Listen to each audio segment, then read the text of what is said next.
Don தொலைக்காட்சி நேயர்கள் அனைவருக்கும் இனிய காலை வணக்கம். மீண்டும் ஒரு கதைவழி அறமொழியின் ஊடாக உங்களை சந்திப்பதில் மகிழ்ச்சி அடைகின்றேன். இன்று அன்பும் புரிதலும் இருந்தால் வாழ்வில் ஏற்படும் எந்த பிரச்சனைகளையும் சமாளிக்க முடியும் என்ற வகையிலே ஒரு சிறு கதை ஒன்றை உங்களுடன் பகிர்ந்து கொள்ளலாம் என்று நினைக்கின்றேன். சரவணன் சபிதா தம்பதிகள் அவர்களுடைய திருமண வாழ்க்கையிலே மகிழ்ச்சியாக வாழ்ந்து கொண்டிருக்கின்றார்கள். அவர்களுக்கு 2 பிள்ளைகள். சபிதா வேலைக்கு செல்வதில்லை, பிள்ளைகளை பராமரிப்பது, வீட்டு வேலைகளுடன் வீட்டிலே ஒரு சிறு கைத்தொழில் ஒன்றையும் செய்து கொண்டிருக்கின்றார். சரவணன் ஒரு கம்பெனியிலே எழுது வினைஞராக வேலை செய்கின்றார்.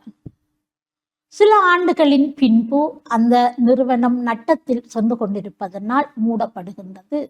அங்கே சரவணன் வேலை இல்லாமல் இருக்கின்றான்.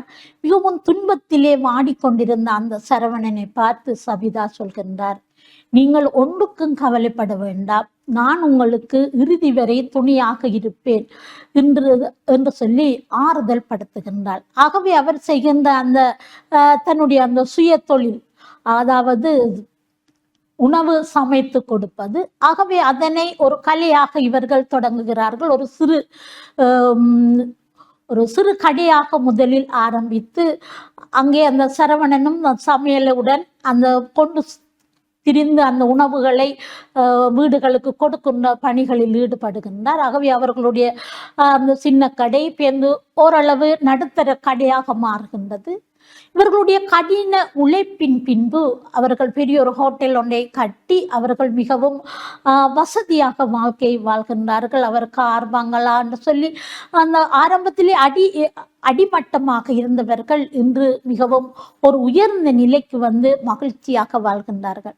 அவை ஒரு முறை இந்த சரவணன் அந்த சபிதாவிடம் சொல்கின்றாள், சபிதா, நீ என்னுடைய வாழ்க்கையில் வந்தவையால் தான் நான் இன்று இவ்வளவு மகிழ்ச்சியாகவும் சந்தோஷமாகவும் இருக்கின்றேன். உன்னை போல ஒவ்வொரு மனைவியும் எல்லோருக்கும் கிடைத்தார்களே, ஆனால் அவர்கள் வாழ்க்கையில எந்த ஒரு சுமையும் இல்லாமல் மகிழ்ச்சியாக வாழலாம் என்பதற்கு சபிதா சொல்கின்றார். உண்மையிலேயே திருமணம் என்பது ஒரு 1000 காலத்து பயிர். ஆகவே ஒருவருக்கொருவர் விட்டு கொடுத்து நாங்கள் புரிந்துணர்வோடு வாழ்ந்தால் நாங்கள் சந்தோஷமாக வாழுவோம். ஆகவே எங்களுடைய இந்த சந்தோஷத்துக்கும் எங்களுடைய உயர்வுக்கும் காரணம் உங்களும் எனக்கும் இடையிலான புரிதல் மட்டுமல்ல, உங்களுடைய தன்னம்பிக்கையும் ஒரு காரணமாக இருந்தது என்று சொல்லி கணவனை தட்டி கொடுக்கின்றார். அன்பானவர்களே, அப்படித்தான் நாங்கள் உங்களுடைய வாழ்க்கையிலே ஒருவருக்கு துன்பம் வரும்போது அந்த இருவருமே இணைந்து தங்களுக்குள் பகிர்ந்து கொண்டு ஒரு புரிதலுடன் செயற்பட்டு வந்தார்களே என்றால் அந்த துன்பம் கூட அவர்களுக்கு ஒரு தூசாகி போய்விடும்.